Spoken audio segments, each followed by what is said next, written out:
Hi friends, I'm Chiranjeevi and ఈరోజు మనం హిందీ పేపర్లో ఉన్న some of the important and news items discuss చేసే ప్రయత్నం చేద్దాం. అండ్ ఇక్కడికి వచ్చేసరికి climate dues cleared by rich countries after 2 years delay.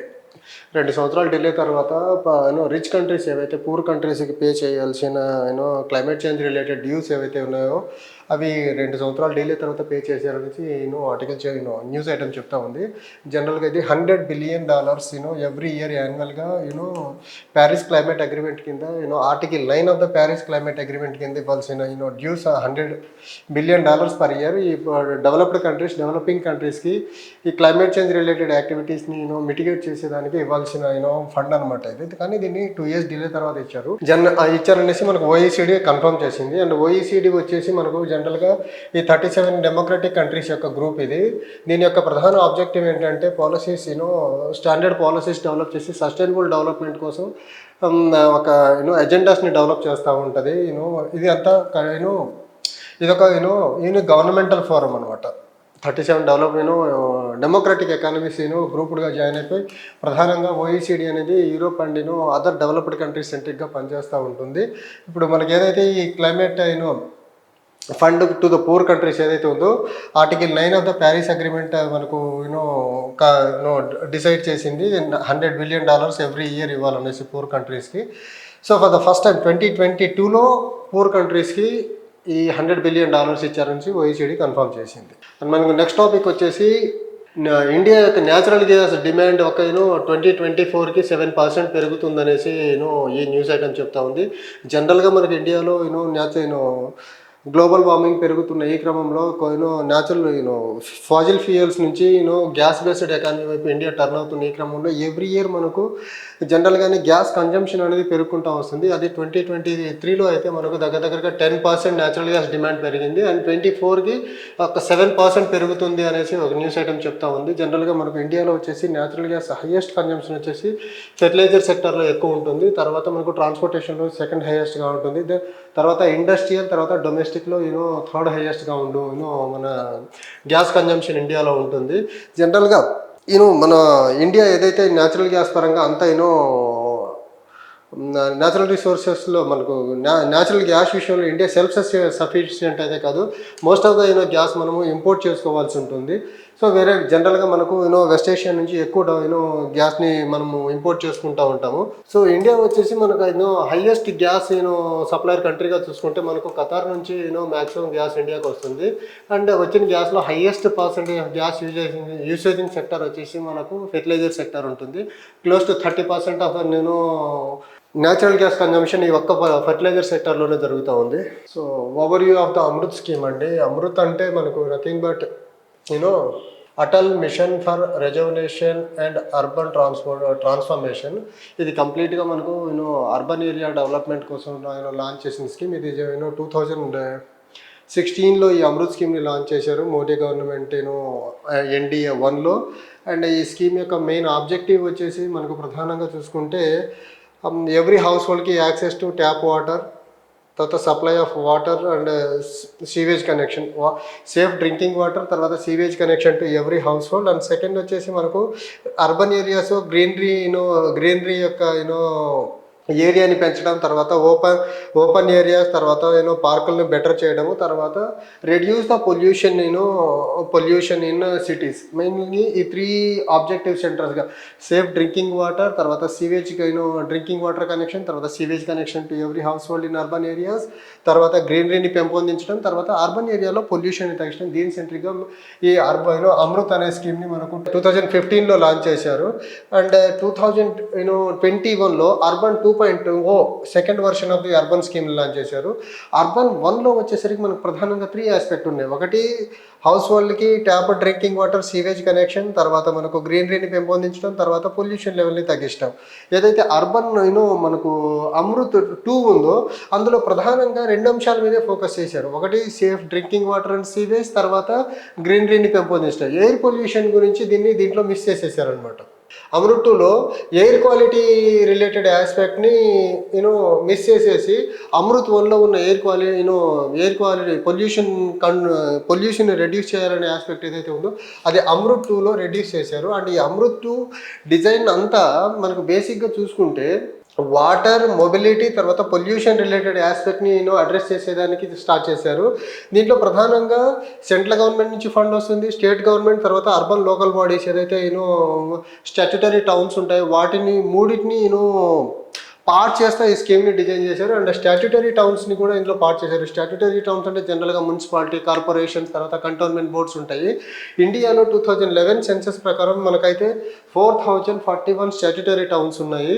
And ఈ స్టాట్యుటరీ టౌన్స్ అన్నిటినీ కూడా ఈ అమృత్ స్కీమ్ని అమృత్ స్కీమ్లోకి తీసుకొచ్చారు.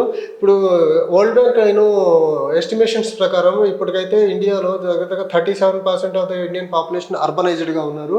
అండ్ 2047 కల్లా according to world banks estimation urban population in India almost 50% పెరిగేదానికి ఆస్కారం ఉంటుంది. సో జనరల్గా వాళ్ళకు అప్పుడు 840 బిలియన్స్ బేర్ మినిమం అర్బన్ ఇన్ఫ్రాస్ట్రక్చర్కి అవసరం పడేలా ఉంది. ఏదైతే మనకు 2047కి ఇండియన్ అర్బన్ పాపులేషన్ 50% అవబోతుందో వాళ్ళ యొక్క అర్బన్ యొక్క ఇన్ఫ్రాస్ట్రక్చర్ బేసిక్ ఇన్ఫ్రాస్ట్రక్చర్ని మీట్ అయ్యేదానికి దగ్గరగా 840 బిలియన్స్ రిక్వైర్మెంట్ అవసరం పడేలా ఉంది. ఏదైతే ఇప్పుడు ప్రధానంగా ఈ అమృత్ స్కీము అమృత్ 1లో వచ్చేసరికి గవర్నమెంట్ ఆఫ్ ఇండియా టోటల్ అవుట్లే వచ్చేసి మనకు 50,000 క్రోర్స్ని ఫర్ 5 ఇయర్స్కి ఇచ్చింది. ఫైనాన్షియల్ ఇయర్ 2015-16 నుంచి ఫైనాన్షియల్ ఇయర్ 2019-20 వరకు దగ్గరగా 50,000 కోట్లు ఇచ్చింది. అండ్ ఈ అమౌంట్ అయితే మనకు అంత ప్రాపర్గా యూటిలైజ్ చేసినట్లు మనకు కనపడట్లేదు.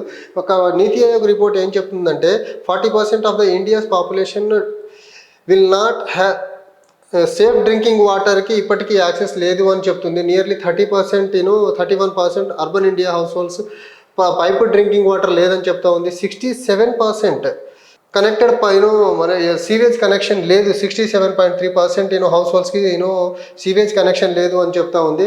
ఏదైతే మనకు జనరల్గా ఇప్పుడు 135 లీటర్స్ అర్బన్ ఏరియాలో ఒక వాటర్ రిక్వైర్మెంట్ మనకు ఉంది. కానీ ఇండియాలో వచ్చేసరికి మనకు 69.25 లీటర్సే అవైలబిలిటీగా ఉంటుంది. సో వీటన్నిటిని ఇప్పుడు ఈ నీతి ఆయోగ్ ఇచ్చిన డేటా ప్రకారం చూసుకుంటే ఏదైతే మనకు పైప్ డ్రింకింగ్ వాటర్ మన అమృత్ స్కీమ్ కింద ప్రొవైడ్ చేయాలనుకున్నామో ఖచ్చితంగా ఈ నీతి ఆయోగ్ చెప్పిన రిక్వైర్డ్ వాటర్ రిక్వైర్డ్ డిమాండ్ ఏదైతే ఉందో దాన్ని మీట్ అయ్యేదానికి ఆస్కారం లేదు. అండ్ ఎక్కడ ఈ అమృత్ స్కీమ్లో ఇచ్చిన మనీని ఎలా యూటిలైజ్ చేశారు అనేది చూసుకుంటే జనరల్గా మనకు 2024 కల్లా ఇప్పుడు మనం అమృత్ డాష్బోర్డ్ లెక్కల ప్రకారం చూసుకుంటే 83,357 కోర్స్ని డిస్బర్స్ చేశారు. అందులో ప్రధానంగా మనకు దేనికి వాడారంటే యూటిలైజ్డ్ మనకు ట్యాప్ కనెక్షన్స్కి తర్వాత సీవేజ్ కనెక్షన్స్కి ఎక్కువ మొత్తంలో మనీ వాడారు. తర్వాత పార్క్స్కి అనేది చాలా తక్కువ అమౌంట్లో వాడారు. తర్వాత ఎల్ఈడి స్కీమ్స్ తర్వాత ఎల్ఈడి లైట్స్కి కొంత అమౌంట్ వాడారు. అసలు ఇప్పుడు ఇంత అమృత్ డాష్బోర్డ్ ప్రకారం మనకు దగ్గరగా ఎన్ని ట్యాప్ కనెక్షన్స్ ఇచ్చినా కానీ ఏ రకంగా ఇచ్చినా కానీ దగ్గరగా 2 లక్షల మంది మనకు ఎవ్రీ ఇయర్ వచ్చేసి శానిటేషన్ తర్వాత హైజీన్ ప్రాపర్గా లేకపోతే proper drinking water pure drinking water లేక దగ్గరగా 2 లక్షల మంది చనిపోతున్నారు ఎవ్రీ ఇయర్ మనకు. అంటే ఈ అమృత్ స్కీమ్ డిజైన్లో కొన్ని అంశాలు అయితే ప్రధానంగా ఇంక్లూడ్ చేయాల్సిన అంశాలను అయితే ఇంక్లూడ్ చేయాలి. జనరల్గా ఈ ప్రాజెక్ట్ ఏదైతే అమృత్ స్కీమ్ ఏదైతే ఉందో డిజైనే మనకు జనరల్గా అర్బన్ అర్బన్లో ఇన్ఫ్రాస్ట్రక్చర్ ఎమ్యూనిటీస్ని బెటర్ చేసేదానికి చేసిన దాంట్లో తర్వాత మనకు అర్బన్ లోకల్ బాడీస్ యొక్క రోల్ని అసలు మిస్ చేసేసారన్నమాట జనరల్గా ఇందులో. So peoples representation completely missing అనమాట ఈ అర్బన్ స్కీమ్లో. అండ్ ఈ పీపుల్ రిప్రజెంటేషన్ మిస్సింగ్ ఏదైతే ఉందో ఇది completely violation of constitutional amendment act 74 ఏదైతే ఉందో అర్బన్ ఏరియాస్లో అర్బన్ లోకల్ బాడీస్ని అర్బన్ లోకల్ బాడీకి సంబంధించిన కాన్స్టిట్యూషనల్ అమెండ్మెంట్ యాక్ట్ ఏదైతే ఉందో 74th కాన్స్టిట్యూషనల్ అమెండ్మెంట్ యాక్ట్ దాని ప్రకారం మనకు అర్బన్ లోకల్ బాడీస్ యొక్క రిప్రజెంటేటివ్స్ని మిస్ చేసేసారు. ఇది జనరల్గా మనకు బ్యూరోక్రాట్స్ తర్వాత టెక్నాలజీ బేస్డ్ కంపెనీస్ తర్వాత మనకు కాంట్రాక్టర్స్ని బేస్ చేసుకొని ఈ స్కీమ్ డిజైన్ చేసినట్టుగా ఉంది. కానీ ఇది హోలిస్టిక్గా పీపుల్ సెంట్రిక్గా చేసినట్లయితే లేదు. అంటే పీపుల్స్ ఇంటరాక్షన్ ఇందులో సివిల్ సొసైటీ యొక్క ఇంటరాక్షన్ లేదు. తర్వాత అర్బన్ లోకల్ బాడీ యొక్క ఇంటరాక్షన్ లేదు. ఈ స్కీమ్ ఏదైతే డిజైన్ సిటీస్ కోసం డిజైన్ చేశారు కానీ విత్ పార్టిసిపేషన్ ఆఫ్ సిటీ అనేది అసలు ఎక్కడా లేదు. సో మెయిన్లీ ఈ స్కీమ్లో పెద్ద మిస్సింగ్ ఆస్పెక్ట్ ఏదన్నా ఉందంటే సిటీ కోసం డిజైన్ చేసిన స్కీమ్లో సిటీ ఎలక్టెడ్ రిప్రజెంటేటివ్స్ లేదు, సివిల్ సొసైటీ లేదు, just bureaucrats as well as మనకు టెక్నాలజీ బేస్డ్ కంపెనీస్ని బేస్ చేసుకొని స్కీమ్ డిజైన్ చేశారు. అండ్ ఇది ప్రధానంగా ఈ స్కీమ్ ఏదైతే ఉందో ప్రైవేట్ ఇంట్రెస్ట్ల కోసం డిజైన్ చేసినట్టుగా మనకి ఈ ఆర్టికల్ చెప్తా ఉంది. ఏదైనా ఒక స్కీమ్ ఫుల్ ఫ్లెడ్జ్డ్గా ఇలాంటి అర్బన్ ఏరియాస్లో మనం ఇందాక చెప్పినట్టు water or drinking water, sewage కానీ లేకపోతే గ్రీనరీ పెంచేదానికి కానీ, తర్వాత మనకు ఎయిర్ పొల్యూషన్ లెవెల్ని తగ్గించేదానికి కమ్యూనిటీ పార్టిసిపేషన్ లేకుండా ఎనీ స్కీమ్ ఇలాంటి అర్బన్ ఇన్ఫ్రాస్ట్రక్చర్ని డెవలప్ చేసేదానికి ముందుకెళ్ళేదానికి సాధ్యం కాదు. సో ఇప్పటికైనా 2.1లో ఏదైతే ఇప్పుడు మనకు అమృత్ 1లో ఉన్నటువంటి అమృత్ ఫస్ట్ వర్షన్లో ఉన్నటువంటి ఎయిర్ పొల్యూషన్ సెకండ్లో మిస్ అవుతా ఉంది. At the same time Amrit 1 and Amrit 2.0 రెండింటిలో కూడా సెకండ్ వర్షన్లో కూడా మనకు అర్బన్ లోకల్ బాడీ యొక్క పార్టిసిపేషన్ లేదు, సివిల్ సొసైటీ యొక్క పార్టిసిపేషన్ లేదు. అట్ ద సేమ్ టైం ఇది కొంచెం హోలిస్టిక్గా లేదు. ఖచ్చితంగా ఈ స్కీమ్ ఫర్దర్గా ముందుకెళ్ళి అర్బన్ ఏరియాస్లో urban infrastructure and amenities better అవ్వాలంటే ఖచ్చితంగా అర్బన్ లోకల్ బాడీస్ని పర్టికులర్లీ సివిల్ సొసైటీని ఇంక్లూడ్ చేసి ముందుకు తీసుకెళ్ళగలిగితే బాగుంటుంది. నెక్స్ట్ టాపిక్ వచ్చేసి మనకు citizenship granted under CAA to applicants in 3 states అని ఇచ్చారండి. ఈ సిటిజన్షిప్ అమెండ్మెంట్ యాక్ట్ ఏదైతే ఉందో ఇది సిటిజన్షిప్ అమెండ్మెంట్ యాక్ట్ 2019లో పార్లమెంట్లో పాస్ చేశారు. బట్ ఇది రూల్స్ వచ్చేసి సిటిజన్షిప్ అమెండ్మెంట్ రూల్స్ వచ్చేసి మనకు 2024లో హోమ్ మినిస్ట్రీ రూల్స్ మొడాలిటీస్ అన్ని తీసుకొచ్చింది. ఈ యాక్ట్ అయితే పాస్ చేయడం 2019 డిసెంబర్లో పాస్ చేశారు.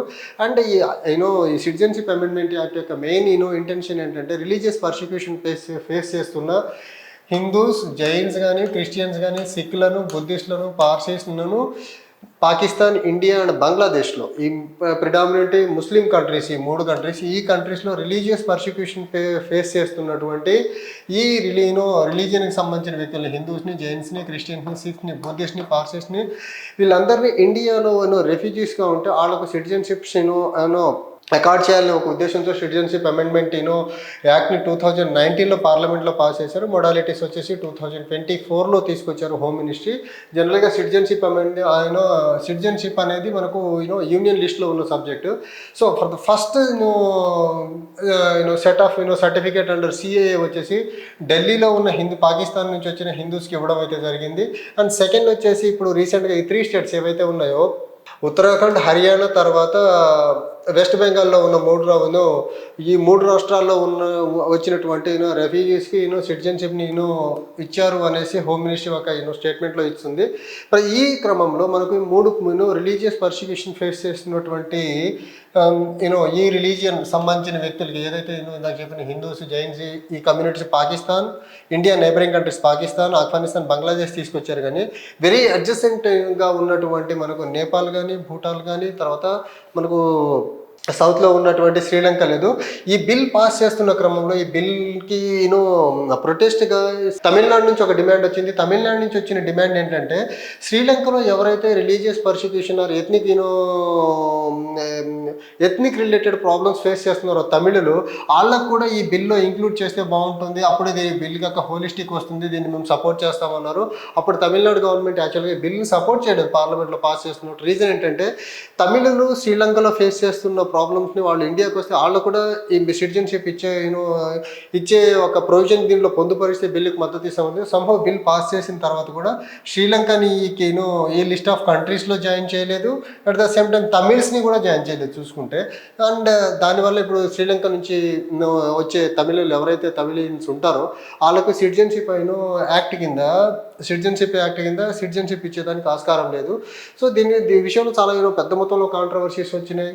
తర్వాత 2009లో మనకు బిల్ పాస్ చేస్తే ఈ సిటిజన్షిప్ రూల్స్ ఏవైతే ఫ్రేమ్ చేసే దానికి చాలా టైం తీసుకుంది. జనరల్గా ఒక బిల్ పార్లమెంట్ పాస్ చేసి ప్రెసిడెంట్ డెసెంట్ ఇచ్చిన తర్వాత వితిన్ 6 monthsలో దానికి ఆ బిల్ రిలేటెడ్ 6 monthsకి మనకు జనరల్గానే ఒక రూల్స్ వచ్చేయాలి. కానీ ఈ సిటిజన్షిప్ అమెండ్మెంట్ యాక్ట్ పాస్ చేసిన 3 years అయినా కానీ రూల్స్ రాలేదు. దాన్ని సబార్డినేట్ కమిటీ అండ్ లెజిస్లేషన్ దీన్ని కంటిన్యూస్గా ప్రొలాంగ్ చేసుకుంటూ 2024లో ఆ రూల్స్ హోమ్ మినిస్ట్రీ బయటకు వచ్చింది.